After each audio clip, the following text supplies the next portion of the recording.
नमस्कार। आज Charushila Jha memorial lecture আজকে এই বক্তৃতা স্মারক বক্তৃতা চারুশীলা দেবী, তিনি স্বর্গীয় অনিলচন্দ্র ঝা, এককালের লন্ডন নিবাসী, তার মাতৃদেবী। তারই স্মরণে ভারতীয় সংস্কৃতি এবং ঐতিহ্য এবং এই ব্যাপারে বক্তৃতা, গবেষণা ইত্যাদির জন্য তার এই প্রচেষ্টা, তার মায়ের নামে একটি স্কলারশিপ আছে, এন্ডাওমেন্ট আছে। আজকে আমরা তার মাতৃদেবী চারুশীলা ঝা স্মরণে একটি বক্তৃতা মালার আয়োজন করেছি। টপিকটি হচ্ছে ভগবান বুদ্ধ এবং শঙ্করাচার্যের জীবন এবং দর্শন নিয়ে। আজ চারজন বক্তা আছেন: স্বামী বেদস্বরূপানন্দজি, স্বামী দিব্যরূপানন্দজি, স্বামী যাদবেন্দ্রানন্দজি এবং স্বামী প্রাণনাথানন্দজি। এরা একজন বুদ্ধের জীবনী নিয়ে একজন বলবেন, বুদ্ধের দর্শন নিয়ে একজন বলবেন, তেমনি শঙ্করের জীবনী নিয়ে একজন বলবেন, শঙ্করের দর্শন নিয়ে একজন বলবেন। তা আমি প্রথমে স্বামী বেদস্বরূপানন্দজিকে আহ্বান করছি, তিনি বুদ্ধের জীবনী নিয়ে আমাদের সামনে আলোচনা করুন। স্বামী বেদস্বরূপানন্দ, এরা সবাই আমাদের ইনস্টিটিউটের সেবক।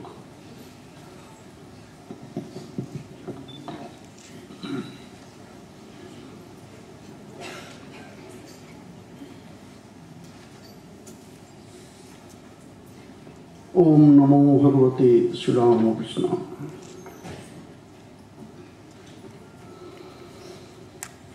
निर्विकल्पे नमस्तुभ्यं प्रज्ञापारमिते मिते आत्मं सर्वणबद्धांगी निरवद्यै निरीक्षसे आकाशमिव निर्लेपां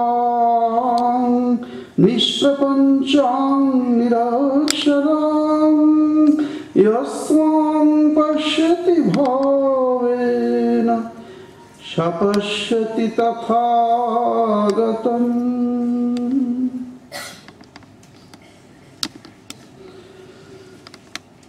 पूज्यपाद श्रीमद स्वामी सुपूर्णानंद जी महाराज, मंचे और सभागृहे उपस्थित अन्यान्य महाराज जी एवं ब्रह्मचारी भाईरा, उपस्थित प्रिय श्रोती मंडली, এই শুভ সন্ধ্যায় মন্দিরের মতো পবিত্র এই সভাগৃহে নির্ধারিত বক্তার পরিবর্তে ভগবান বুদ্ধের দিব্য জীবন কথা সংক্ষেপে অনুধ্যানের সুযোগে ধন্যবোধ করছি। তার আবির্ভাবকাল আজ থেকে প্রায় 2500 বছর আগে, অ্যাকচুয়ালি 2558 বছর আগে, অর্থাৎ জিসাস খ্রিস্টের জন্মের প্রায় 500 বছর আগে, হিমালয়ের কোলে নেপালের তরাই অঞ্চলে অপূর্ব প্রাকৃতিক পরিবেশে ছোট্ট রাজ্য কপিলাবস্তু, রাজ্যের পাশেই প্রবহমানা রোহিণী নদী। কপিলাবস্তুর নৃপতি শুদ্ধোদন, তার 2 রানী, প্রথমা মায়াদেবী, দ্বিতীয়া মহাপ্রজাপতি গৌতমী। মহাসাধ্বী রানী মায়াদেবী একদিন দেখলেন এক দৈবী স্বপ্ন। ঊর্ধ্বলোক থেকে অবতরণ করছে একটি শ্বেত শুভ্র ছোট্ট হস্তি শাবক, শুনে তারপর স্ফুটিত পদ্ম।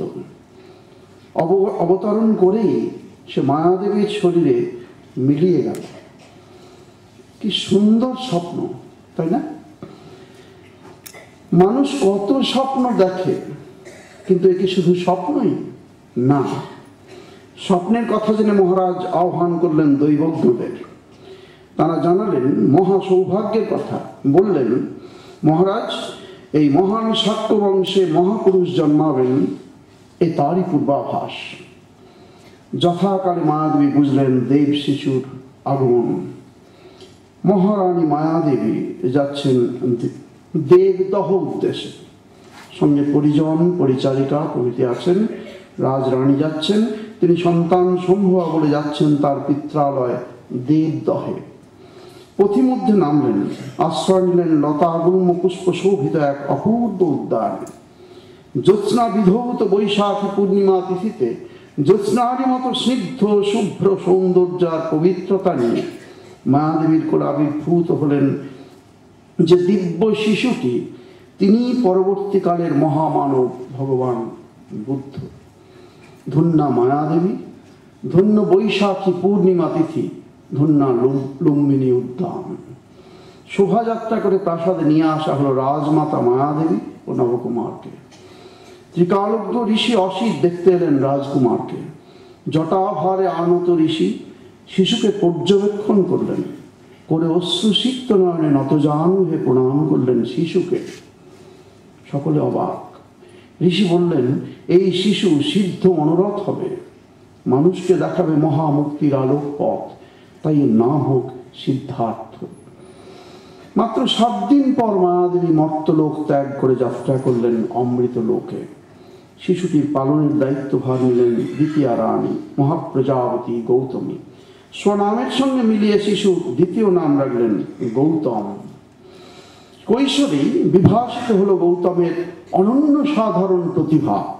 যেমন বুদ্ধির প্রাচুর্য, তেমনি স্মৃতিধর অসাধারণ জ্ঞানস্পৃহা, যা বহুধা প্রসারিত। শিখলেন বেদ, পুরাণ, জ্যোতিষ, সাংখ্য, অর্থবিদ্যা। তার সঙ্গে শিখলেন নৃত্য, বাদ্য, লোকচরিত্র। ক্ষত্রিয় জাত তিনি, তাই অস্ত্রশস্ত্র বিদ্যায় হলেন পারদর্শী। বিশেষ চরিত্র মহিমা তাঁর গভীর তন্ময়তা, অধ্যয়নমগ্নতা। পশু পাখি প্রাণী থেকে শুরু করে সকলের প্রতি ভালোবাসা, দয়ার্দ্র হৃদয় আর একাকিত্বে থাকার বাসনা, এই তার সাধারণ চরিত্র দেখা গেল। এমনি একদিন একাকী বসে আছেন উদ্যানে। নীলাকাশে একদল হাঁস ভেসে যাচ্ছে। হঠাৎ তীরবিদ্ধ একটি হাঁস তাঁর কোলে এসে পড়ল। হাঁসের যন্ত্রণায় ব্যথিত হৃদয় সিদ্ধার্থ যত্নে তীরটি তুলে ফেলে শুশ্রূষায় সুস্থ করে তুললেন এই হাঁসটিকে। তার শুশ্রূষায় সুস্থ হাঁস যখন আকাশে উড়ে গেল, বুঝি প্রচার করতে গেল করুণাবতারে করুণার বাণী। এই শুরু, মর্নিং শোজ দ্য ডে। নানা গুণে গুণান্বিত হলেও সিদ্ধার্থের তীব্র বৈরাগ্য ভাবে চিন্তিত হলেন মহারাজ। মায়ার বন্ধনে বাঁধতে চাইলেন পুত্রকে। কিভাবে তা আপনারা সকলেই জানেন। উৎকল দেশের প্রসিদ্ধ রাজা মহারাজ দণ্ডপাণির সুলক্ষণা কন্যা যশোধরার স্বয়ম্বর সভায় পাঠালেন সিদ্ধার্থকে। বহু রাজপুত্রদের সমাবেশ ওই স্বয়ম্বর সভায়। সকলে সর্ববিদ্যা বিষয়ে সপ্তাহব্যাপী প্রতিযোগিতার অনুষ্ঠানে সর্বতভাবে আপন শ্রেষ্ঠত্ব প্রমাণ করে লাভ করলেন সিদ্ধার্থ যশোধরার বরমানন্দ। নানান ভোগ্যবস্তুর মধ্যে থেকেও প্রভাবিত হলেন না সিদ্ধার্থ। মহাসাধ্যী সহধর্মিনীর ভালোবাসার বন্ধনও তুচ্ছ বোধ হলো তাঁর কাছে। কোনো কিছুতেই তাঁর বৈরাগ্য বন্ধি নির্বাপিত হলো না। যদি হতো তাহলে আজ এই শুভ সন্ধ্যায় আমরা তাঁর দিব্য জীবন কথা অনুধ্যানের সুযোগ পেতাম না। বিশ্ব মানব পেত না ভগবান বুদ্ধকে।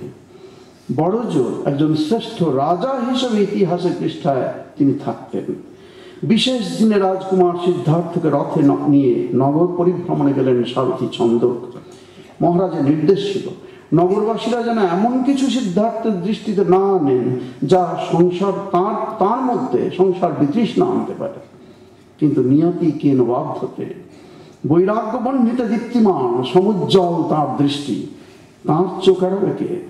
অথর্ব শিব এক বৃদ্ধকে দেখে সারথী ছন্দককে প্রশ্ন করলেন। ছন্দক জানালেন, জীবদেহের অপরিহার্য পরিণাম এই বার্ধক্য, কাজে একদিন এই জরা গ্রাস করবে সকলকে, মহারাজকে, যশোদারাকে, এমনকি তোমাকেও। তারপর একবার দেখলেন কুষ্ঠ রোগীকে। করুণার্দ্র হৃদয় সিদ্ধার্থ ব্যথিত চিত্তে জানতে চাইলেন এর কারণ। ছন্দকে এবারও বললেন, শরীরম ব্যাধি মন্দিরম, জীবদেহে রোগ স্বাভাবিক, সব সম্পদ স্বাস্থ্য আনন্দ রোগে নিঃশেষিত হতে পারে। চিন্তিত হলেন কুমার, দুঃখ ভারাক্রান্ত হলো হৃদয়। আরও পরে দেখলেন একটা মৃতদেহ। জিজ্ঞাসা করলেন ছন্দককে। ছন্দক দেখালেন শরীর জড়বৎ স্থির, জীবনের অবসান। কি ভয়ঙ্কর! জানলেন এই অবস্থাও অপরিহার্য পরিণাম জীবদেহের, এর নাম মৃত্যু। জরা ব্যাধি মৃত্যুর ভয়ঙ্কর প্রভাব থেকে মানুষ কি পারে মুক্ত হতে? জীবনের লক্ষ্যই বা কি? জন্ম কেন? জীবন কি? মৃত্যুর পারে কিছু আছে কি? এসব নানান প্রশ্ন ভিড় করে এলো সিদ্ধার্থের মনে। মহা দুঃখে ভারাক্রান্ত হৃদয় কুমার হলেন আত্মমগ্ন। আমরা দুঃখকে ভয় করি, সাধারণ মানব দুঃখ না পাওয়ার প্রার্থনা করে যেন দুঃখ না আসে। কিন্তু মনে রাখা চাই, দুঃখ ভারে প্রপীড়িত হৃদয় হয়েছিলেন একদিন কৃষ্ণ সখা অর্জুন। গীতার প্রথম অধ্যায়ে বিষাদ যোগ। তাই বিষাদে হয়েছিলেন অবসন্ন। তাই বিশ্ব মানব তাই না পেয়েছে ভগবত গীতার মতো এক মহান দর্শন। সিদ্ধার্থের দুঃখ পরিণতিতে জগৎকে দিয়েছে বৌদ্ধ দর্শন, মুক্তি লাভের আলোক পথ।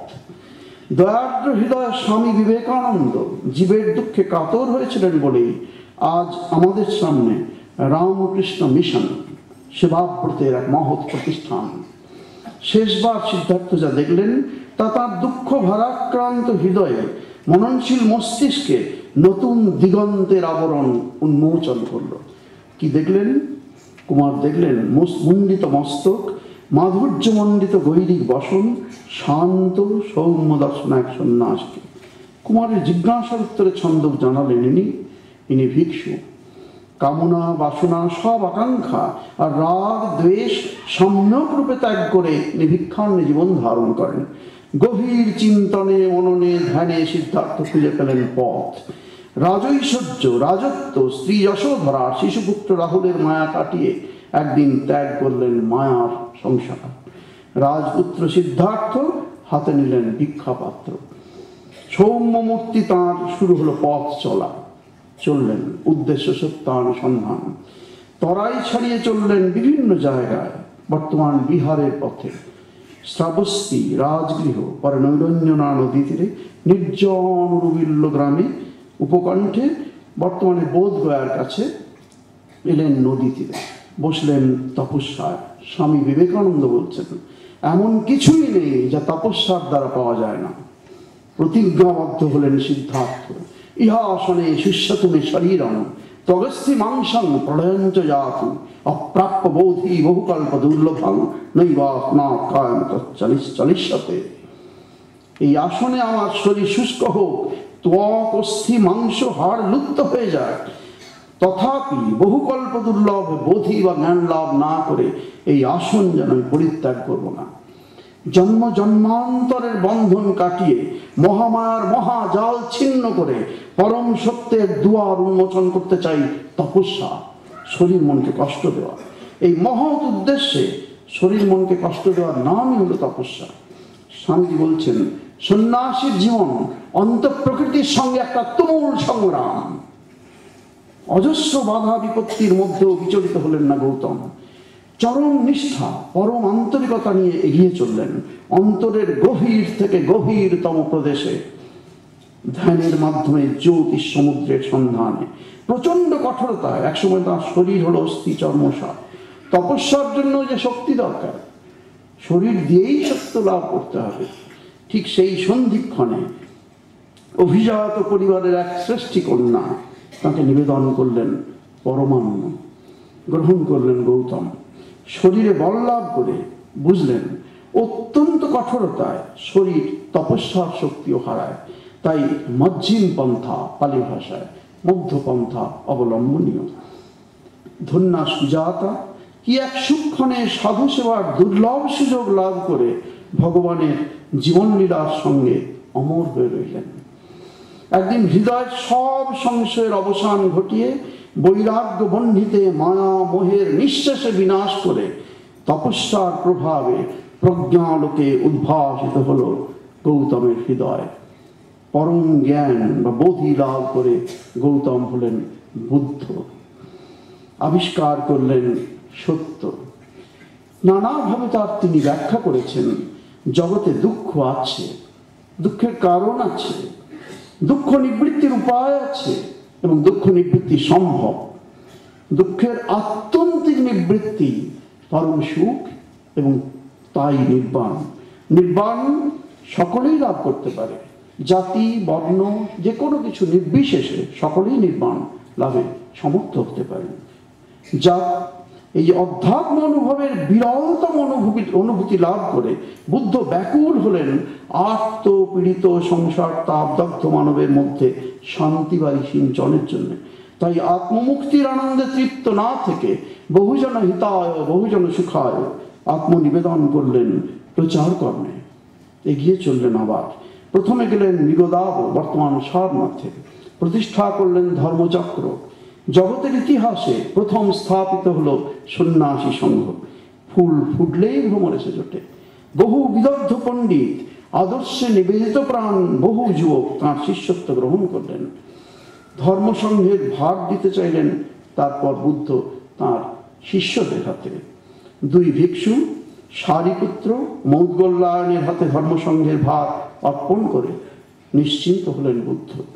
তাঁদেরই প্রভাবে পরবর্তীকালে সংঘে ভিক্ষু হন ওই রাহুল এবং যোগ দেন জ্ঞাতিভ্রাতা নন্দ এবং আরো অনেকেই। বৌদ্ধ সংঘে সন্ন্যাসী বা ভিক্ষু হিসেবে স্থান পেয়েছিলেন বহু অভিজাত বিত্তবান প্রতিষ্ঠাবান, অনেকে ভিক্ষু হিসেবে স্থান পেয়েছিলেন। তেমনি এসেছিলেন সমাজে নিন্দিত ঘৃণিত পদমর্যাদাহীন অনেক নারী ও পুরুষ। সকলেই শরণ নিতেন ভগবান বুদ্ধের। তারা ভগবান বুদ্ধের প্রচারিত ধর্মে ও সংঘের শরণ নিতেন। তাদের মন্ত্র ছিল বুদ্ধং শরণং গচ্ছামি, ধম্মং শরণং গচ্ছামি, সংঘং শরণং গচ্ছামি। কোশলরাজ প্রসেনজিৎ ভগবান বুদ্ধের আদর্শ গ্রহণ করেন। কোশল রাজ্যের কুখ্যাত দস্যু অঙ্গুলিমাল, এই কাহিনী এক দুরন্ত দস্যু মর্মস্পর্শী করুণ কাহিনী তার জেগে ওঠার। দুর্ধর্ষ অঙ্গুলিমাল একদিন ক্ষণকালের সান্নিধ্যে এসে ভগবান বুদ্ধের প্রভাবে জীবনের আমূল পরিবর্তনে সক্ষম হন। শ্রাবস্তীর কাছেই তপবনে থাকতেন বুদ্ধ। অন্যান্য ভিক্ষু ও নিজে যেতেন প্রচারে গ্রাম থেকে গ্রামান্তরে। এই সময়ের বহু আকর্ষণীয় ঘটনা বুদ্ধ জীবনের সঙ্গে ঘনিষ্ঠভাবে যুক্ত।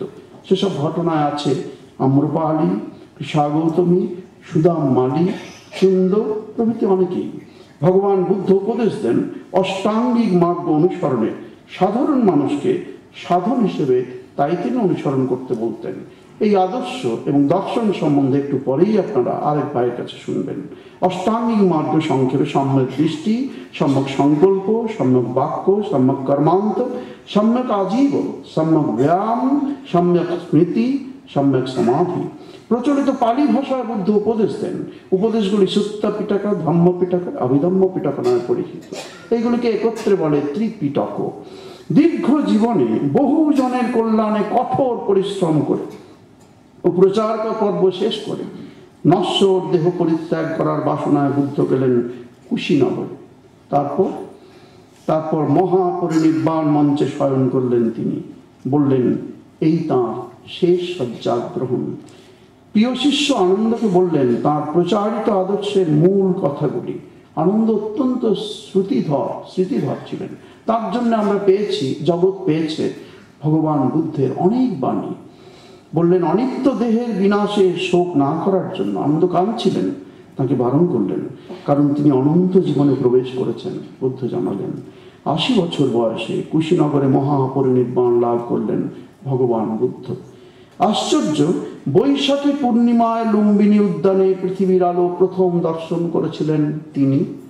বোধি বা নির্বাণ লাভ করে যেদিন গৌতম হলেন বুদ্ধ, সেই পুণ্য দিনটিও ছিল বৈশাখী পূর্ণিমা তিথি। আবার মহাপরিনির্বাণে যেদিন তার নশ্বর দেহটি ত্যাগ করলেন কুশীনগরে, সেই মহাপবিত্র ঐতিহাসিক ক্ষণটিও ছিল বৈশাখী পূর্ণিমা তিথি।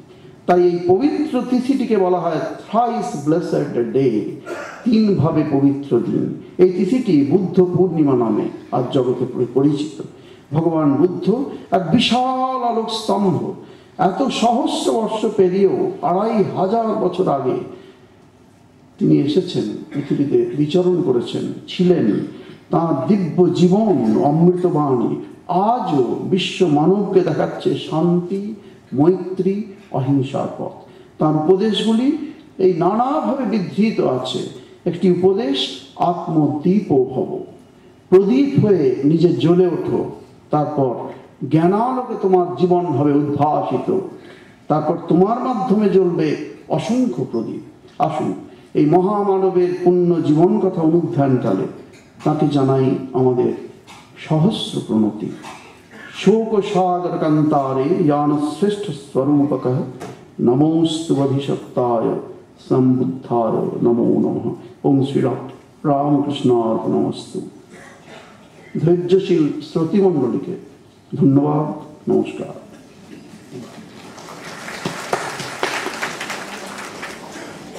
আমরা একটি সুন্দর ভাষণ শুনলাম, ভাবে, ভাষায় এবং তথ্যে পরিপূর্ণ। 20 মিনিটের মধ্যে তিনি বুদ্ধ জীবনীকে আমাদের সামনে উজ্জ্বল করে তুলে ধরেছেন, তাকে ধন্যবাদ। এখন বুদ্ধের দর্শন নিয়ে স্বামী প্রাণনাথানন্দজি বলবেন। স্বামী প্রাণনাথানন্দ। ओम पशुपथमतिघोरं चोदित वेदशास्त्रैः शमयितुमवतीर्णं ज्ञानदं शाक्यसिंहं प्रकटितनवमार्गाद्वैतनिर्वाणकल्पं विमलपरमहंसं रामकृष्णं भजामः। पूजनीय सभापति महाराज, सभाয় উপস্থিত অন্যান্য শ্রদ্ধেয় মহারাজগণ এবং উপস্থিত শ্রোতৃমণ্ডলী, ভগবান বুদ্ধের দর্শন সম্বন্ধে বলতে গেলে একটু সমস্যা করতে হয়, কারণ বুদ্ধদেব নিজে কোনো জটিল দর্শন শাস্ত্রের প্রচার করেননি। অন্যান্য অবতারগণ যেমন খুব সহজ সরল ভাষায় উপদেশ দিতেন, শ্রী বুদ্ধ তেমনি একেবারে সাধারণ মানুষের জন্য, যারা ধর্মের জটিল কোনো তত্ত্ব বুঝতে পারবে না, তাদের উপদেশ দিতেন। তার জন্য তিনি সেই যুগের প্রধান ভাষা সংস্কৃতকে বর্জন করে সেই সব মানুষদের কথ্য পালি ভাষায় উপদেশ দিয়েছেন। শ্রী বুদ্ধের কয়েকটি বাণীর মধ্যেই সমগ্র বৌদ্ধ দর্শন নিহিত আছে। গয়ায় বোধিদ্রুমতলে নির্বাণ লাভের পর শ্রীবুদ্ধ সারনাথে 5 জন শ্রমণকে সম্বোধন করে যে প্রথম উপদেশ প্রদান করেন, সেটাই বৌদ্ধ ধর্মের ধর্মচক্র প্রবর্তন সূত্র নামে বিখ্যাত।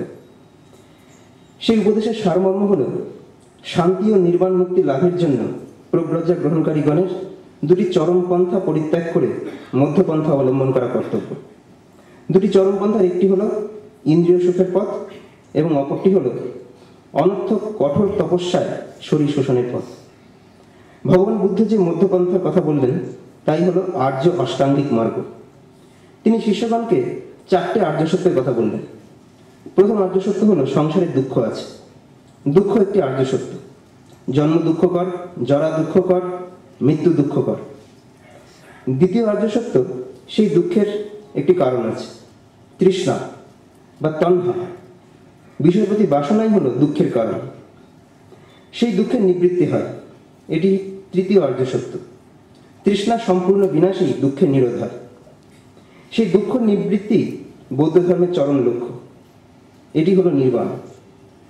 চতুর্থ আর্য সত্য, সেই দুঃখ নিবৃত্তির উপায় আছে, অর্থাৎ নির্বাণ লাভের একটি উপায় আছে।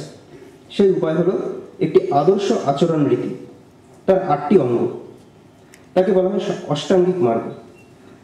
অঙ্গগুলি বহু আলোচিত, সম্যক দৃষ্টি, সম্যক সংকল্প, সম্যক বাক্য ইত্যাদি। এই 8টি মার্গাঙ্গকে আবার শীল, সমাধি, প্রজ্ঞা এই 3 ভাগে ভাগ করা যায়। শীল অর্থাৎ সচ্চরিত্র গঠন, সমাধি অর্থাৎ সাধনা, প্রজ্ঞা অর্থাৎ তত্ত্বজ্ঞান। যেমন সম্যক বাক্য, কর্ম ও জীবিকা শীলের অন্তর্গত। সচ্চরিত্র গঠন ব্যতীত সাধনা সম্ভব নয় এবং সাধনার দ্বারাই প্রজ্ঞা বা তত্ত্বজ্ঞানের উদয় হয়। এই আর্য সত্যগুলো নিয়ে আরো অনেক বিস্তৃত ব্যাখ্যা আছে এবং এটি হলো শ্রীবুদ্ধের একটা কোর মেসেজ। তাছাড়াও প্রচুর বাণী আমরা পাই বিনয় সূত্র ও অভিধম্ম পিটক সমন্বিত ত্রিপিটকে। ভগবান বুদ্ধ প্রধানত মানুষের দুঃখ ও দুঃখ নিবৃত্তি নিয়েই ব্যস্ত ছিলেন। যদিও তিনি কোনো তাত্ত্বিক বা দার্শনিক আলোচনা পছন্দ করতেন না, তবুও তার বাণী ও উপদেশগুলিকে ভিত্তি করে পরবর্তীকালে বহু সম্প্রদায় বিশিষ্ট এক বিরাট দার্শনিক সমাজ গড়ে উঠেছে। 3টে মূল বিষয়ের উপর সমগ্র বৌদ্ধ দর্শন দাঁড়িয়ে আছে: অনিত্য বা ক্ষণিক, 2 দুঃখ ও 3 অনাত্ম। এবং এই দর্শনটি গড়ে উঠেছে শ্রীবুদ্ধের প্রতীত্ব সমুৎপাত তত্ত্বের মধ্য দিয়ে। প্রতীত্ব সমুৎপাত কথার মানে হলো একটার উপর নির্ভর করে আরেকটার উৎপত্তি। ইংরেজিতে বলা হয়েছে ডিপেন্ডেন্ট অরিজিনেশন। এটা একটা কার্যকারণ শৃঙ্খল। জগতের প্রত্যেক ঘটনাই কার্যকারণ শৃঙ্খলে আবদ্ধ। মানুষের দুঃখ কোথা থেকে আসে, এই শৃঙ্খল বা চক্র তার ব্যাখ্যা দেয়। বুদ্ধদেব বললেন, পুনর্জন্মের জন্য আত্মা স্বীকার করার কোনো প্রয়োজন নেই। কার্যকারণের এই চক্রটি মানুষকে জন্ম থেকে জন্মান্তরে ঘোরাচ্ছে। বৌদ্ধ দর্শনের অপর বিষয়টি হলো অনিত্যবাদ। শ্রীবুদ্ধ বলতেন, সব্বে সংখারা অনিচ্চাতি, পালি ভাষা, অর্থাৎ সকল সৃষ্ট পদার্থই অনিত্য। জগতের পদার্থ সমূহ যে অনিত্য তা বেদান্ত সহ বিভিন্ন দর্শন এক বাক্যে স্বীকার করে। কিন্তু পরবর্তীকালে বুদ্ধ অনুগামীরা অনিত্যবাদকে ক্ষণিকবাদে পরিণত করে। তাদের মতে অনিত্য বস্তু মানেই ক্ষণস্থায়ী। এই দর্শনের তৃতীয় ও গুরুত্বপূর্ণ বিষয়টি হল অনাত্মবাদ। এই আত্মা আর অনাত্মা নিয়ে বৌদ্ধ দর্শনে 2500 বছর ধরে বহু বাদ বিতণ্ডা, খণ্ডন মণ্ডন এসব চলেছে। শ্রীবুদ্ধ কোন বস্তু আত্মা নয় তা বলেছে, কিন্তু আত্মা বলে কোনো নিত্য সত্তা আছেন কিনা এ ব্যাপারে তার কোনো স্পষ্ট উক্তি পাওয়া যায় না। সূত্রপিটকের অন্তর্গত ধর্মপদ, যা বুদ্ধের বাণীর সারভাগ, তাতে কিন্তু অনাত্মা কথাটা একবারই মাত্র দেখা যায়, সব্বে ধম্মা অনিত্যাতি, অর্থাৎ সকল সৃষ্ট পদার্থই অনাত্মা। আর আত্মা কথাটা সেলফ অর্থেই বিশেষ করে ব্যবহৃত হয়েছে, যেমন আত্মাহি আত্মানো নাথ, আত্মাই আত্মার নাথ, যা গীতা, উপনিষদ প্রভৃতি সনাতন ধর্মশাস্ত্রেরই কথা। গীতাতে আমরা পাই আত্মৈব হ্যাত্মনো বন্ধু, অর্থ একই। যাই হোক, তবুও এটি মোটামুটি স্বীকৃত যে ভগবান বুদ্ধ আত্মা ও ঈশ্বরকে অস্বীকার করেছেন। এখানে স্বভাবত একটা প্রশ্ন জাগে, যিনি বেদের নিন্দা করলেন, আত্মা ও ঈশ্বরকে অস্বীকার করলেন, তাকে কিভাবে হিন্দুরা সেই ঈশ্বর অবতার বলে পূজা শুরু করলেন এবং শ্রীবিষ্ণুর 10 অবতারের মধ্যে ইনক্লুড করে নিলেন? এ ব্যাপারে স্বামী বিবেকানন্দের কথা বিশেষ প্রণিধানযোগ্য। তার একটি উক্তি আছে, সেটি সান ফ্রান্সিসকোতে ভগবান বুদ্ধ সম্বন্ধে বলতে গিয়ে বলেছিলেন। তার বাংলা অনুবাদ এরকম: ঐতিহাসিকের দৃষ্টিতে বৌদ্ধ ধর্ম এক বিশেষ গুরুত্বপূর্ণ, দার্শনিক দৃষ্টিতে নয়। এই আন্দোলনকে ঠিক বুঝতে গেলে বুদ্ধের আবির্ভাবকালে ভারতে যে অবস্থা ছিল তা জানা দরকার। পুরোহিতকুল ইতিমধ্যেই বেশ শক্তিশালী হয়ে উঠেছিল। পুরোহিতরা জনসাধারণকে শুধু অন্ধকারই ফেলে রাখত আর তাদের মনে যত কুসংস্কারের বোঝা চাপাত। পুরোহিতদের অনুমোদিত উপাসনা পদ্ধতিগুলি ছিল মানুষের উপর আধিপত্য কায়েম রাখবার অপকৌশল মাত্র। কোনো ব্রাহ্মণ যদি কাউকে খুনও করতেন, তবু তার কোনো শাস্তি হতো না। এমনকি অতি দুশ্চরিত্র ব্রাহ্মণকেও সম্মান দেখাতে হবে। অবশেষে একজন আর সহ্য করতে পারছিলেন না। তার ছিল বুদ্ধি, শক্তি ও হৃদয়, উন্মুক্ত আকাশের মতো অনন্ত হৃদয়। তিনি দেখলেন জনসাধারণ কিভাবে পুরোহিতদের দ্বারা চালিত হচ্ছে। এর একটা বিহিত করতে তিনি উদ্যোগী হলেন। তিনি বলতেন, পশু বলি হচ্ছে অন্যতম কুসংস্কার, ঈশ্বর ও আত্মা এই দুটিও কুসংস্কার। তিনি জানতেন ভারতে আত্মা সম্বন্ধে কোনো রকম আপোষের অর্থ পুরোহিত মণ্ডলীর হাতে সমস্ত ক্ষমতা তুলে দেওয়া এবং আচার্যদের সমস্ত শিক্ষা ভুলে যাওয়া। তাই তিনি নাস্তিক ভাবের দিকে জোর দিলেন। স্বামীজি বলছেন, তথাপি এই বুদ্ধের ধর্ম দ্রুত প্রসার লাভ করেছে। এর একমাত্র কারণ তার বিস্ময়কর ভালোবাসা, শুধু মানুষের সেবায় না, সর্বপ্রাণীর সেবায় যা নিবেদিত হয়েছিল। এর আগে কবি জয়দেব তার গীত গোবিন্দে বুদ্ধরূপী শ্রীকৃষ্ণের একটি টিপিক্যাল ক্যারেক্টার বর্ণনা করেছে। নিন্দাসি যজ্ঞ বিধেরহ শ্রুতি জাতন সদয় হৃদয় দর্শিত পশু ঘাতন। বুদ্ধের সেই বিশাল হৃদয়ের কথাই বলেছেন, যা পশু হিংসা দেখে বিগলিত হয়েছিল। সেই জন্য তিনি বেদী বর্ণিত সেই সব যজ্ঞেরও নিন্দা করেছিলেন। যাই হোক, কিন্তু ভগবান বুদ্ধের পরিনির্বাণের পরে বৌদ্ধ ধর্মাবলম্বীদের মধ্যে নানা বিষয়ে মতভেদ দেখা দেয় এবং শেষ পর্যন্ত থেরোবাদ বা হীনযান এবং মহাযান নামে দুটি ধর্ম সম্প্রদায়ের উদ্ভব হয়। অপরপক্ষে বিভিন্ন দার্শনিক সমস্যা নিয়ে বিরোধের ফলে পরবর্তীকালে অনেকগুলি দার্শনিক সম্প্রদায়ের সৃষ্টি হয়। তাদের মধ্যে প্রধান 4টে সম্প্রদায় ভারতীয় দর্শনে প্রসিদ্ধি লাভ করেছে: সৌত্রান্তিক, বৈভাষিক, যোগাচার বা বিজ্ঞানবাদ এবং মাধ্যমিক বা শূন্যবাদ। এদের মধ্যে সৌত্রান্তিক ও বৈভাষিক থেরোবাদ সম্প্রদায়ভুক্ত, আর বিজ্ঞানবাদ ও শূন্যবাদ মহাযান সম্প্রদায়ভুক্ত। এটা বলা বাহুল্য যে জগতের প্রতি ভগবান বুদ্ধের যে মূল বাণী ছিল, তার থেকেই দার্শনিক সম্প্রদায়গুলি বহুলাংশে দূরে সরে গিয়েছে। স্বামীজিও পার্লামেন্ট অফ রিলিজিয়ান্সে বুদ্ধিজম সম্বন্ধে বলতে গিয়ে এই কথাই বলেছে, Buddha was not understood properly by his disciples. জীবাত্মা, পরমাত্মা, ঈশ্বর, সৃষ্টি, পরকাল সম্বন্ধে জানার আগ্রহ মানুষের মনে স্বাভাবিকভাবেই উদয় হয়, কিন্তু বৌদ্ধ ধর্মশাস্ত্রে তার কোনো সন্তোষজনক উত্তর পাওয়া যায় না। তার কারণ এই যে বুদ্ধদেব সেই সব গূঢ় প্রশ্নের উত্তর দিতে বিমুখ ছিলেন। কোনো শিষ্য তার কাছে এই সব প্রশ্ন জিজ্ঞাসা করলে তিনি মৌনতার ভাব ধারণ করতেন। মিলিন্দ প্রশ্ন নামে পালি ভাষায় রচিত একটি গ্রন্থ, বৌদ্ধ ধর্মের ত্রিপিটকের পরেই এর স্থান। সেখান থেকে একটু উদ্ধৃতি দিয়ে কথা শেষ করব। গ্রিক সম্রাট মেনান্ডার বা মিলিন্দের সঙ্গে ভিক্ষু স্থবির নাগসেনের কথোপকথন এই গ্রন্থের বিষয়।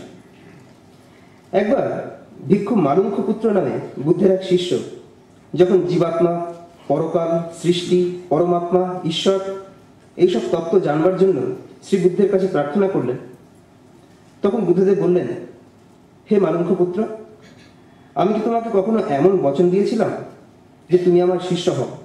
আমি তোমাকে বলে দেব জগৎ সৃষ্ট কি অনাদি, দেহ ও আত্মা এক কি বিভিন্ন, মৃত্যুর পর তথাগত নবজীবন ধারণ করবেন কি না, এরকম কিছু বলেছি কি? মালুঙ্খপুত্র বললেন, না গুরুদেব, তা দেননি। তখন বুদ্ধদেব বললেন, এক ব্যক্তি বিষাক্ত বাণে আহত হয়েছিল, তার বন্ধুগণ একজন চিকিৎসককে ডেকে আনল। তখন যদি সেই আহত ব্যক্তি জিজ্ঞাসা করত, আগে আমাকে বলো আমি কার বাণে আহত হয়েছি, তার জাত কি, ব্রাহ্মণ, ক্ষত্রিয় না বৈশ্য, নিবাস কোথায়, সেই বাণী বা কি রকমের বাণ, এইসব প্রশ্নের উত্তরে কি কোনো লাভ আছে? এর ফলে কি এই হতো না যে সে কথা শেষ করার আগেই কালগ্রাসে পতিত হতো? হে মালুঙ্খপুত্র, তুমি আহত হয়ে আমার নিকট চিকিৎসার জন্য এসেছো। তোমার আরোগ্যের উপযুক্ত ঔষধ আমি বলে দিয়েছি। আমি যা প্রকাশ করিনি তা অপ্রকাশিত থাকুক, যা ব্যক্ত করেছি তা প্রকাশিত হোক। মিলিন্দ প্রশ্নে বুদ্ধদেবের এই মৌনভাবের কারণ সমালোচিত হয়েছে। রাজা মিলিন্দ জিজ্ঞাসা করছেন, সাক্ষ্যমুনি এইসব প্রশ্নের উত্তর দেননি, তার দুটি কারণ হতে পারে। হয় তিনি সেগুলির উত্তর জানতেন না, নতুবা গোপন করেছেন। দুয়ের কোনটা ঠিক? তখন ভিক্ষু নাগসেন উত্তর দিলেন, রাজা, এমন কিছু প্রশ্ন আছে যার উত্তরে একটি প্রতিপ্রশ্ন করা যেতে পারে, আবার এমন কিছু প্রশ্ন আছে নিরুত্তর থাকাই যার উত্তর। সেই সব প্রশ্ন হলো, জগৎ নিত্য কি অনিত্য, দেহ ও আত্মা এক কি ভিন্ন, ইত্যাদি। এইসব প্রশ্নের উত্তরে কোনো লাভ নেই। এতে আত্মশুদ্ধি, দুঃখ মুক্তি ও নির্বাণ প্রাপ্তি হয় না। তার জন্য তা পরিত্যক্ত হয়েছে। ভগবান বুদ্ধ অকারণে ও অহেতুক কোনো বাক্য উচ্চারণ করেন না। সুতরাং ভগবান যা প্রকাশ করতে চেয়েছিলেন তার জন্যই তার কাছে প্রার্থনা জানাই। ওম নমো ভগবতে অর্হতে সম্বুদ্ধায়।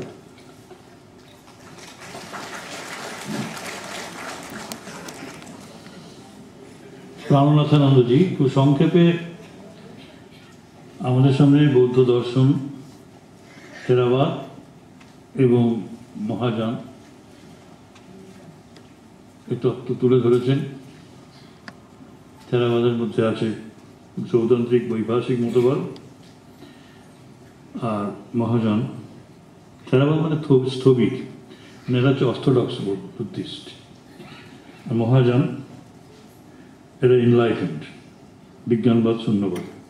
কিন্তু যাই থাক না কেন, সব জিনিস ক্ষণিক, সেটা আমরা দেখি। এবং এটাই সত্য হলো, এটাই সত্য হলো যে সব জিনিস ক্ষণিক। ক্ষণিক সমস্ত জিনিসের মধ্যে কোনো নিত্য বস্তু নাই, জগৎ অনিত্য, ক্ষণিক। এবং কোনরূপ দার্শনিক আলোচনাকে তিনি প্রশ্রয় দিতেন না। দুঃখ সত্য, যে গল্পটি বলা হলো যে তোমাকে তীরবিদ্ধ করা হয়েছে, চিকিৎসক এসেছেন, তুমি তীর খুলতে দিচ্ছ না দেহ থেকে, বলছো কে মেরেছে তার বিবরণ চাই।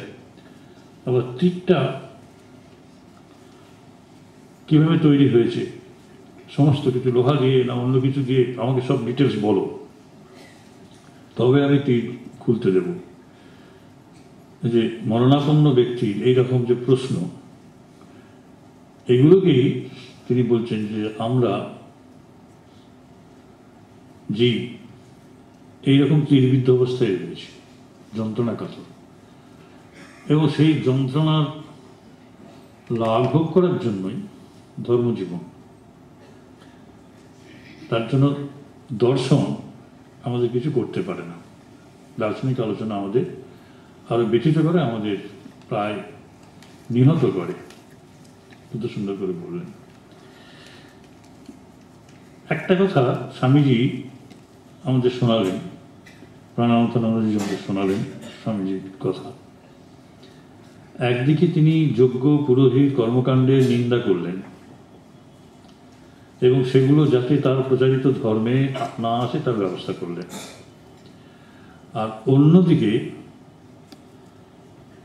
অন্যদিকে উপনিষদ বর্ণিত যে আত্মার কথা আমরা এত সুন্দরভাবে পড়ি, সেইটাকে অস্বীকার করে অনাত্মবাদ প্রতিষ্ঠা করে গেলেন, অনিত্যবাদের মোড়কে। এই দুটো বাদ যখন সমাজে বৌদ্ধ ধর্মকে আশ্রয় করে আবর্তিত হতে শুরু করলো, বুঝতে পারছেন সমগ্র হিন্দু ধর্মের কি অবস্থা হলো।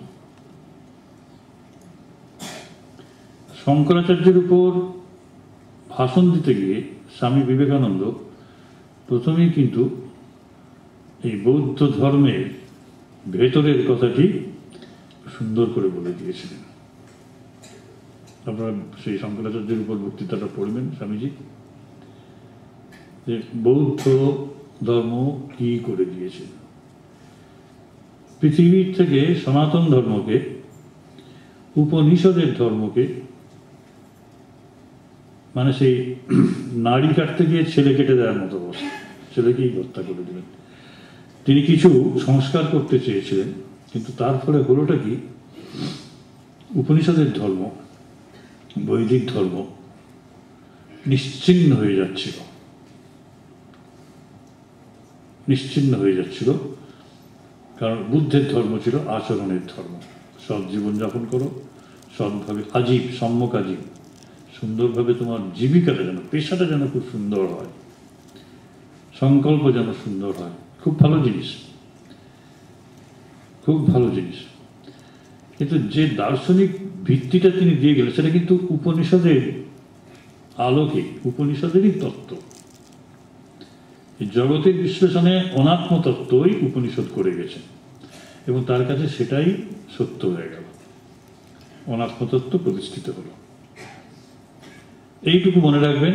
এরপরই শঙ্কর আসছেন। কেন আসছেন? রবীন্দ্রনাথ ঠাকুরও বলেছেন, বুদ্ধ সংস্কৃতিকে আমরা চাই, বৌদ্ধ ধর্মকে নয়। স্বামীজি শিকাগো ধর্মসভায় অনাগরিক ধর্মপালকে বৌদ্ধ ধর্ম সম্বন্ধে তার আর্টিকেলটা লিখেই দিলেন। যখন তিনি বললেন, ধর্মপাল, স্বামীজি আপনার বৌদ্ধ ধর্ম আমাদের চেয়েও আরো উজ্জ্বল, আপনার মনীষায়, তা আপনি বৌদ্ধ ধর্ম গ্রহণ করছেন না কেন? বললো, কি আহাম্মকি, কি আহাম্মকি। আমি তোমাদের ধর্মের অনেক কিছুই বিশ্বাস করি না। আপনি এত সুন্দর করে লিখে দিলেন। এবং পরবর্তীকালে সংঘাত এসেছিল প্রচণ্ডভাবে, স্বামীজির সঙ্গে নয়, স্বামীজির চালাজের সঙ্গে সেবা কার্যের সময়তে। কিন্তু স্বামীজি বলেছিলেন নাম চুলোই যাক, ওদেরই নাম থাক, আমরা কাজ করি, ওদের নাম হোক, ক্ষতি নেই, মানুষগুলো বাঁচুক। আমি এবার স্বামী দিব্য রূপানন্দজিকে শঙ্করাচার্যের, আমি কিন্তু একটা ভূমিকা করে দিলাম, শঙ্করাচার্যের জীবনী নিয়ে একটু আলোচনা করতে বলছি। স্বামী দিব্য রূপানন্দ আমাদেরই সন্ন্যাসী সেবক।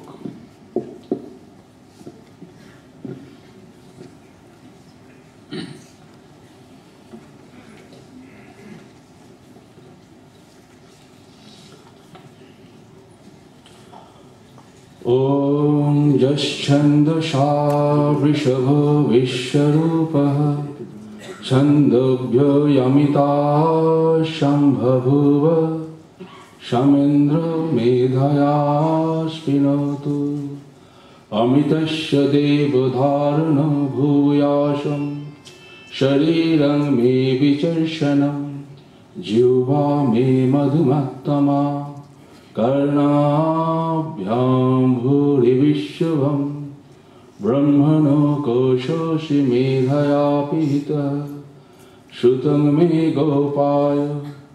ॐ शान्ति शान्ति शान्ति हरि ओम। मंचे उपविष्ट आजके सभार सभापति महाराज এবং অন্যান্য সন্ন্যাসীবৃন্দ এবং সুধী ভক্তবৃন্দ, ভগবান শঙ্করাচার্যের আবির্ভাবের পটভূমিকায় আপনারা বর্তমান সেক্রেটারি মহারাজের মুখে শুনলেন যে বুদ্ধদেব এসেছিলেন অহিংসার বাণী প্রচার করতে। পরবর্তীকালে কূট তর্কজালে সেই বাণী বিভিন্ন ধারায় প্রবাহিত হয়ে মানব সমাজের মধ্যে একটি ভয়াবহ রূপ স্থাপন করেছিল। সেই ভয়াবহ রূপটি এমন একটি অবস্থায় গিয়ে পৌঁছালো, যদি আপনি বুদ্ধ ধর্ম গ্রহণ না করেন, তর্কে পরাস্ত হয়েছেন, আপনাকে তুষানলে জীবন ত্যাগ করতে হবে, না হলে বৌদ্ধ ধর্ম গ্রহণ করতে হবে। কিন্তু বুদ্ধ ধর্মের মূল বাণী ছিল অহিংসার উপর প্রতিষ্ঠিত। এই রকম অবস্থা যখন পরিপ্রেক্ষিতে কুমারিল ভট্ট নামে একজন বেদের দুটি কাণ্ড আমরা জানি, একটি হচ্ছে জ্ঞানকাণ্ড, যেটি পরবর্তীকালে শঙ্করাচার্য প্রবর্তিত ধর্মমতের প্রধান বিষয়, অপরটি হচ্ছে কর্মকাণ্ড, মীমাংসক এবং যারা বেদে যাগযজ্ঞাদি ধর্ম কর্মকাণ্ডে তারা লিপ্ত থাকে। কুমারিল ভট্ট ছিলেন একজন নৈষ্ঠিক গৃহস্থ, যিনি বেদের কর্মকাণ্ডের উপর তার প্রচুর দখল ছিল। তিনি কর্মকাণ্ডের উপর এত যুক্তি তর্কের অবতারণা করতেন যে বুদ্ধরা তাকে ভয় পেতেন। তিনি দেখলেন যে বুদ্ধদের পরাস্ত করতে হলে তাদের ধর্মমত অবলম্বন করে তাদের মূল বিষয়টি না জানলে তাহলে তাদের পরাস্ত করা যাবে না। তিনি বৌদ্ধ ধর্মে দীক্ষিত হলেন, কিন্তু যখন তিনি আশ্রমে প্রবেশ করলেন সেখানে সর্বদাই বেদের নিন্দা তিনি শুনতে লাগলেন। সেই বেদের নিন্দা তার জীবনকে কষ্ট দিতে লাগলো। একদিন এত কষ্ট পেলেন তিনি কেঁদে ফেললেন। সঙ্গে সঙ্গে তাকে চিহ্নিত করলেন যে নিশ্চয়ই আমাদের ধর্মমতকে মানতে পারছেন না, বেদের কথা বেদের নিন্দা করলে ইনি যখন কাঁদছেন নিশ্চয়ই ইনি বেদকে ভালোবাসেন। আমরা যারাকে ভালোবাসি তার নিন্দা শুনতে পারি না। তিনি তখন বললেন, দেখো সত্যি আমি বেদকে ভালোবাসি, আর যদি বেদ সত্য হয় আমার এই পর্বতের উপর থেকে তোমরা যদি ফেলেও দাও আমার শরীর অক্ষত থাকবে। বাস্তবিক সকলে মিলে তাকে পর্বতের উপর থেকে নিচে ফেলে দেওয়া হলো, কিন্তু তিনি দেখলেন তার শরীরে শুধুমাত্র একটি চোখ নষ্ট হয়ে গিয়েছে, সমস্ত শরীরটা অক্ষত রয়েছে। সকলে অবাক হয়ে গেলেন। তিনি তার যিনি গুরু ছিলেন, গুরুর সঙ্গে তর্কে অবতীর্ণ হলেন। পরবর্তীকালে গুরু পরাজয় স্বীকার করল এবং একইভাবে তিনি গুরুকে বললেন, হয় তুমি বেদের মত মানো, না হলে তুষানলে নিজের জীবনকে উৎসর্গ করো। এই রকম যখন পরিস্থিতি, তখন ভগবান শঙ্করাচার্য পৃথিবীতে আসছেন। গীতার একটি বাণী সেখানে বলছেন, সকালেন মহতা যোগ নষ্ট পরন্তপ। প্রত্যেকটি অবতার পুরুষ তার নির্দিষ্ট কর্ম করতে আসেন, কিন্তু পরবর্তীকালে যারা সেই অবতারের ধারক বা বাহক, সেই কর্মটাকে এমন একটি জায়গায় নিয়ে দাঁড়ায় তার প্রকৃত সুরটি যেন হারিয়ে যায়। শঙ্করাচার্য এলেন দক্ষিণ ভারতের কালাডি, বর্তমানে কেরালায় একটি সুন্দর গ্রামে। যারা আপনারা কালাডিতে রামকৃষ্ণ মিশন দর্শন করার সুযোগ হয়েছে, ঠিক কালাডি গ্রামের যে রামকৃষ্ণ মিশন তার পাড়ে পাঁচিলের পাশেই শঙ্করাচার্যের বাড়ি, এবং শঙ্করাচার্যের যে বাড়ির যে গৃহদেবতার মন্দির আজও বিরাজমান। কোনো কোনো প্রাচীন সাধুর মুখে শোনা যায় শঙ্করাচার্য রামকৃষ্ণ মিশনের জমিতেই জন্মগ্রহণ করেছিলেন, তাই অবতার পুরুষ শ্রীরামকৃষ্ণের মন্দির সেখানে প্রতিষ্ঠিত হয়েছে। এই শঙ্করাচার্য যখন আসছেন ভারতবর্ষে, যখন মহাপুরুষ আসেন প্রার্থনার মাধ্যমে, তার মা তার বাবা শিবের কাছে প্রার্থনা করছেন যে আমাদের একটি দীর্ঘায়ু সর্বজ্ঞ পুত্র দিন। শিব বললেন, যদি পুত্র সর্বজ্ঞ হয় কিন্তু দীর্ঘায়ু হবে না, তোমরা কি চাও বলো। বলছে আমরা সর্বজ্ঞ পুত্রই চাই। শঙ্করাচার্য এলেন, তার জন্ম তারিখ নিয়ে মতভেদ আছে। বলছেন 686 সালে তিনি এসেছিলেন খ্রিস্টাব্দে। যখন এলেন তখন তিনি বাচ্চা বয়স থেকে তার জীবনের প্রতিভা আমাদের সামনে বিকশিত হতে লাগলো। অপূর্ব মেধা। তার বাবা অল্প বয়সে চলে গেলেন। 3 বছর বয়সেই সমস্ত বেদ, উপনিষদ, গীতা থেকে সমস্ত শাস্ত্রাদি তার কণ্ঠস্থ। তার মা গুরুগৃহে পাঠালেন। গুরুগৃহে 5 বছর থেকে তিনি অধ্যয়ন করলেন এবং 8ম বছর বয়সে যখন গুরুগৃহ থেকে প্রত্যাবর্তন করছেন তখন তার আয়ু শেষ। তার যারা গণনাকার ছিলেন তারা বললেন, পুত্র যদি তপস্যা করে তাহলে আরও 8 বছর আয়ু বাড়তে পারে। এবং একদিন তাই হলো, যখন পূর্ণা নদী বা আলোয়া নদীতে স্নানে গেছেন, সেই সময় কুমির এসে শঙ্করাচার্যকে ধরলেন। শঙ্করাচার্য ইতিপূর্বে তার মায়ের কাছে সন্ন্যাস নেবেন বলে প্রার্থনা জানিয়েছিলেন, কিন্তু কোনো মাই তার সন্তানকে সন্ন্যাসী হতে প্রথমে স্বীকার করে না বা অস্বীকার করে সন্ন্যাসী হওয়ার জন্য। কিন্তু শঙ্করাচার্য যখন কুমিরে তাকে টেনে নিয়ে যাচ্ছে, তিনি আর্তনাদ করছেন, মা অনুমতি দাও, আমার পরজন্মে মঙ্গল হবে। মা দেখলেন ছেলের এমনি বিপদ, তিনি তাকে অনুমতি দিলেন। কিন্তু যখন দেখা গেল যে তিনি অনুমতি দিলেন, সঙ্গে সঙ্গে যেন সেই কুমির অপসৃত হলো এবং শঙ্করাচার্য যখন তীরে ফিরে এলেন অক্ষত শরীরে, শঙ্করাচার্য মায়ের কাছে 3টে জিনিস প্রতিজ্ঞাবদ্ধ রইলেন যে মা, আমি সন্ন্যাস নেব ঠিকই, কিন্তু যখন তোমার মৃত্যু হবে, মৃত্যুকালে আমি যেখানেই থাকি না কেন তোমার পাশে এসে থাকব। তোমার যে ইষ্ট দেবতা আমি তাকে দর্শন করাবো এবং তোমার সৎকার, এই যে নশ্বর শরীরের সৎকার আমি নিজে হাতে করব।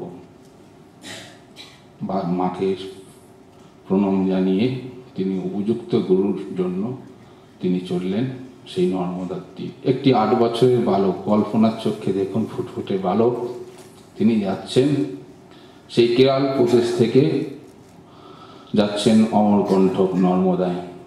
সেখানে তার গুরু অপেক্ষা করছেন। বলছে সহস্র যুগ তিনি সে একটি গুহার মধ্যে অপেক্ষা করছেন। গোবিন্দ, গৌরপাদ, গৌরপাদের শিষ্য, গৌরপাদ আবার সুখদেবের শিষ্য। এই পরম্পরা 5 বছর বয়সে তিনি গ্রহণ করলেন। 6 বছর বয়সে বেদের পরম্পরা ধারক বাহক সেই গৌরপাদ সেই সমাধিমগ্ন অবস্থায় একটি গুহার মধ্যে রয়েছেন এবং উপযুক্ত শিষ্য সেখানে পৌঁছালেই তিনি সমাধি ভঙ্গ হবেন, এইরকম একটি দৈববাণী হয়েছিল। শঙ্করাচার্য যখন গেলেন সেই শিষ্যকে দেখে সত্যিই তার সমাধি ভগ্ন হলো। যেন শ্রীরামকৃষ্ণের কাছে নরেন্দ্রনাথ গেছেন দক্ষিণেশ্বরে, শ্রীরামকৃষ্ণ বললেন এতদিন পরে আসতে হয়, আমি কবে থেকে তোমার জন্য অপেক্ষা করছি। ঠিক গৌরপাদ তিনি সেই আকুলতার সঙ্গে শঙ্করাচার্যকে গ্রহণ করলেন এবং তাকে যোগ শিক্ষা থেকে সমস্ত শিক্ষাদান করে নির্বিকল্প সমাধিতে উন্নীত করলেন এবং তাকে আদেশ করলেন, তুমি এই প্রস্তনত্রয় গীতা, উপনিষদ এবং ব্রহ্মসূত্রকে আমাদের শাস্ত্রে প্রস্তনত্রয় বলে, তুমি এর ওপর মহাভাষ্য লেখো, কাশীতে যাও, সেখানে গিয়ে তুমি নতুন ধর্ম প্রচার করো, বৈদিক ধর্ম প্রচার করো। যে বৈদিক ধর্মের মধ্যে দুটো ভাগ, একটি প্রবৃত্তি মার্গ, একটি নিবৃত্তি মার্গ। যে যে পথের পথিক সে যেন সেই পথ অনুসরণ করে বর্তমান পৃথিবীতে নতুন আলোর পথের সন্ধান পায়।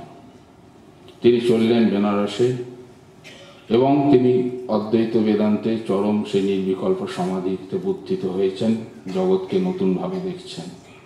আমাদের কাছে অলৌকিক কি? আমাদের কাছে অলৌকিক হঠাৎ যদি কেউ কোনো দেব স্বপ্ন দেখেন, সত্যি তার কাছে অলৌকিক।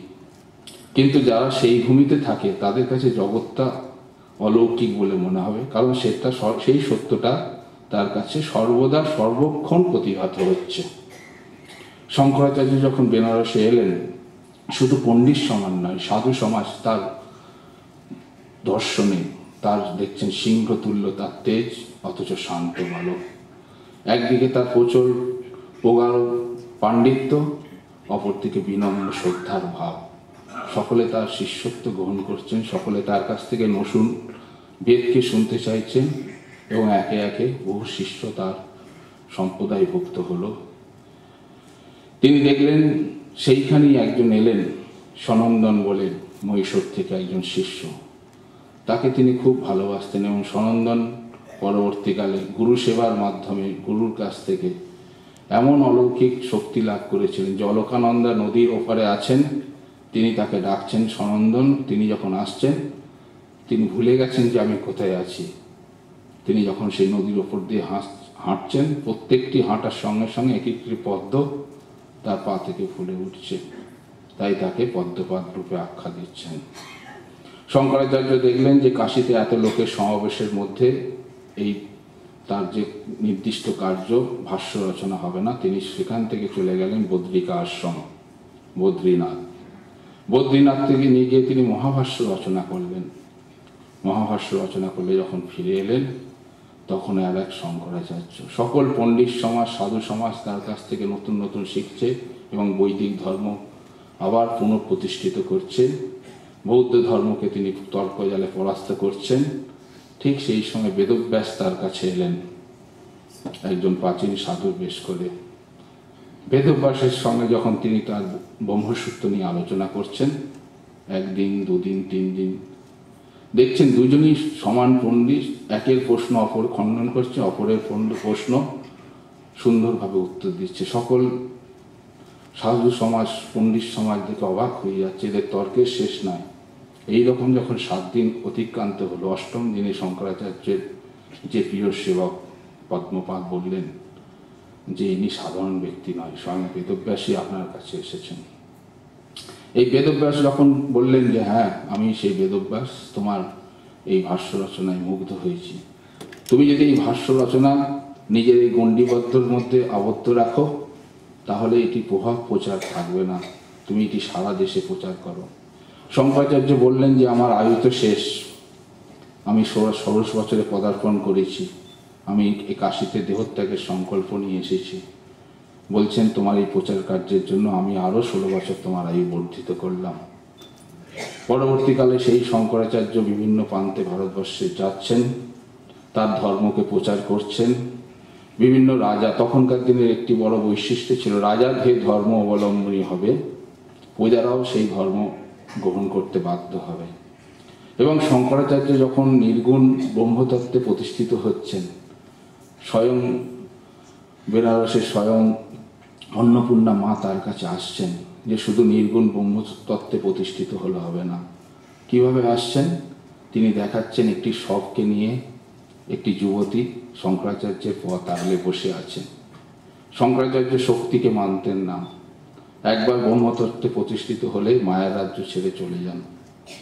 যখন বললেন যে শবকে সরে নিয়ে যাও, তখন বলছে আপনিই বলুন না। শঙ্করাচার্য বলে সবে কি করে সরবে? বলছে কেন? এত বড় চৈতন্য শক্তি বিনা জগৎ যদি সরতে পারে, সব সরবে না কেন? তখন তিনি ভাবলেন ইনি সাধারণ মানব বলে তিনি সেই স্তোত্র রচনা করলেন, গতিস্তম গতিস্তম তমেকা ভবানী। তখনকার দিনে সমাজের আরেকটি বড় বাধা ছিল, সেই বাধা হচ্ছে অস্পৃশ্যতা। এই অস্পৃশ্যতা শঙ্করাচার্যের মন থেকে চিরতরে দূর করলেন স্বয়ং শিব এসে। একদিন তিনি মণিকর্ণিকায় স্নান করে উঠছেন, শঙ্করাচার্য হঠাৎ একটি চণ্ডাল তার পথ আগলাল। তখন তিনি বললেন, অস্পৃশ্য, তুমি দূরে সরে যাও। বলছেন, আমি অস্পৃশ্য? আপনি কাকে বলছেন? শরীরটাকে যদি অস্পৃশ্য বলেন, শরীরটা তো জড়। আর আত্মাকে যদি অস্পৃশ্য বলেন, আত্মা তো কখনো অস্পৃশ্য হতে পারে না। সমস্ত গুণের তিনি অধীন নন, সমস্ত গুণাতীত, নির্গুণ গুণময়। শঙ্করাচার্য বুঝলেন ইনি আর কেউ নয়, স্বয়ং শিব তার কাছে এসছেন এই শিষ্য দিতে। তিনি সঙ্গে সঙ্গে সেই শিবের স্তোত্র রচনা করলেন। শঙ্করাচার্যের জীবনে বা শাস্ত্রের মূল লক্ষ্য যদিও অদ্বৈতবাদ, কিন্তু তার এই 4 যোগের সমন্বয় তিনি জীবনে করেছিলেন। স্বামী বিবেকানন্দ বলছেন, রাজযোগ, কর্মযোগ, ভক্তিযোগ, জ্ঞানযোগ। জ্ঞানযোগ হচ্ছে এই অদ্বৈতবাদের শ্রেষ্ঠ। ভক্তিযোগের মাধ্যমে তিনি কি করলেন? সমস্ত দেবদেবীর সুন্দর সুন্দর স্তোত্র রচনা করছেন, এবং সেই শুধু স্তোত্রগুলো যদি আমরা আজও পাঠ করি, আমাদের মনে নতুন আশা, নতুন বল, নতুন সাহস এবং দেবভক্তি, দ্বিজভক্তি বৃদ্ধি করবে। তিনি নিষ্কাম কর্মযোগ করে সারা ভারতবর্ষে 4টি মঠ প্রতিষ্ঠা করলেন। শৃঙ্গেরি মঠ প্রতিষ্ঠা করলেন, তারপরে ওখানে বদ্রিকা আশ্রমে যোশী মঠ প্রতিষ্ঠা করলেন, আর প্রতিষ্ঠা করলেন 2টো মঠ, একটি গোবর্ধন মঠ পুরীতে, অপরটি দ্বারকায় সরস্বতী মঠ। তিনি যখন এইরকমভাবে মঠ প্রতিষ্ঠা করছেন, তখন কুমারিল ভট্টর সঙ্গে তার দেখা। কুমারিল ভট্ট বললেন যে আমাকে পরাস্ত করে লাভ নাই, আমি তোমার সাহস, তোমার তেজ, তোমার বুদ্ধি আমি জানি। তুমি যদি আমার শিষ্য মন্ডন মিশ্রকে পরাস্ত করতে পারো, মন্ডন মিশ্র হচ্ছেন ঠিক বেদের কর্মকাণ্ডের আরেকজন বড়, আমার সে বড়, তাহলেই আমাকে পরাজিত করতে পারবে। তিনি যখন মন্ডন মিশ্রকে তর্কযুদ্ধে পরাজিত করলেন, সকলে অবাক হয়ে গেলেন যে এই ছোট্ট বালক কি করে মন্ডন মিশ্রকে পরাজিত করতে পারেন। কিন্তু তার স্ত্রী ছিলেন স্বয়ং সরস্বতী। সেই স্বয়ং সরস্বতী বললেন, ঠিক আছে, আমার স্বামী আপনার কাছে পরাজিত হয়েছে, এখন আমি অর্ধাঙ্গিনী, আমাকে যদি আপনি পরাজিত করতে পারেন তবেই আপনার স্বার্থ এবং আপনার যে মিশন ফুলফিল হবে। বলো তুমি কি জানতে চাও? তিনি সাংসারিক বিষয়ে অনেক প্রশ্ন করলেন। একজন বালক সন্ন্যাসীর পক্ষে সংসার বিষয়ে জানা কোনো অধিকার নেই, বা তিনি জানতেন না সংসার জিনিসটা কি। তিনি যখন সেই সকল প্রশ্ন শুনলেন, তার কাছে সত্যিই নতুন মনে হলো। তিনি বললেন যে আমায় 1 মাস সময় দিন, আমি 1 মাস পরে আপনার সমস্ত প্রশ্নের উত্তর দেব। এই শঙ্করাচার্য যে যোগ বলে নিজের শরীর থেকে একটি রাজার শরীরে প্রবেশ করলেন এবং শিষ্যদের বললেন যাতে তার শরীরটিকে একটি সুন্দরভাবে রক্ষিত করে, আমি 1 মাস পরে আবার আমার শরীরে পুনরাবর্তন করব। এই রাজার শরীর, সেই মৃত রাজার শরীরে যখন শঙ্করাচার্য প্রবেশ করলেন, আগের যে রাজা তিনি জ্ঞানী ছিলেন না, আগের যে রাজা তিনি ধর্মনিষ্ঠা ছিলেন না, কিন্তু নতুন রাজা যখন শরীরে প্রবেশ করেছে, নতুন শঙ্করাচার্য যখন সেই শরীরে প্রবেশ করেছে, সকলে অবাক হয়ে যাচ্ছেন তার স্বভাব চরিত্র দেখে। তিনি বললেন সেই রাজ্যের ক্রমে রটে গেল, ইনি কিন্তু আমাদের রাজা নন, কোনো যোগী রাজার শরীর অবলম্বন করে আছে। সেই যোগীর দেহকে যদি আমরা এক্ষুনি জ্বালিয়ে দিতে পারি, তাহলে রাজা আমাদের সঙ্গে বহুদিন থাকবেন, এবং তারাও অন্বেষণ করছেন সেই যোগীর দেহ। এদিকে শঙ্করাচার্যের শিষ্যরাও শঙ্করাচার্যকে অন্বেষণ করতে করতে সেই রাজগৃহে গেলেন, সেখানে গিয়ে স্তবস্তুতি করে তার পুনঃস্মৃতি ফিরিয়ে আনলেন। ইতিমধ্যে শঙ্করাচার্য পুনঃ শরীরে প্রবেশ করে এবং সেই ভারতীকে ওই ভারতীকে তার প্রশ্নের উত্তর দিলেন। ওই ভারতী বললেন, আপনার প্রশ্নের উত্তরে আমি পরাজয় মানছি, আমার আর পৃথিবীতে থাকার প্রয়োজন নাই। শঙ্করাচার্য বললেন যে পৃথিবীতে যদি সরস্বতী পৃথিবী থেকে চলে যায়, বিদ্যা যদি চলে যায়, পৃথিবী অন্ধকার হয়ে যাবে, তাহলে উপায়? বলছে আমি শ্রীচক্র প্রবর্তন করব। এবং সেই শৃঙ্গেরি মঠে এখনো শঙ্করাচার্য প্রবর্তিত শ্রীচক্র আছে, যে শ্রীচক্রে স্বয়ং সরস্বতী অধিষ্ঠান করছে পৃথিবীকে বিদ্যা দান করবার জন্য। শঙ্করাচার্য যেমন 4টি মত প্রতিষ্ঠা করেছিলেন,